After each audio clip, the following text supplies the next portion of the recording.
Paul, the apostle, writes these words. He says, "Look carefully then how you walk, not as unwise, but as wise, making the best use of the time, because the days are evil." And in this context, he is talking to the entire family of families, and he is ramping up to talking to the family by talking to the entire church first. We submit to one another out of reverence for Christ. Now, once you hit the word submit, everybody goes, ooh, right there. Because that word submit has gotten a bad rap in our culture. But what Paul is doing here is he is defining what should be characteristic of followers of Jesus in the family of families. And one of those characteristics is we are people who submit. And see, we don't like that, but see, it plays right into what he's talking about. See, the days are evil.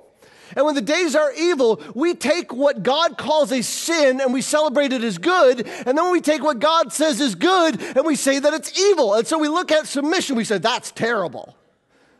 Because the days are evil. Submission is consciously and freely submitting to the will of another, yielding to the will of another. Consciously, you make a decision. Freely, no one is twisting your arm. And who does Paul say we submit to?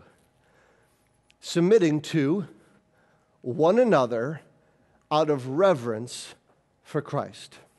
We submit to us. That's how it works. Why? Because that's how the family's supposed to be set up. Why do we do it?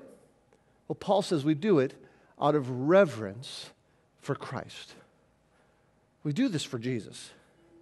We do this out of reverence, and we do this to tell the world about Jesus. Jesus who submitted to the will of God the Father.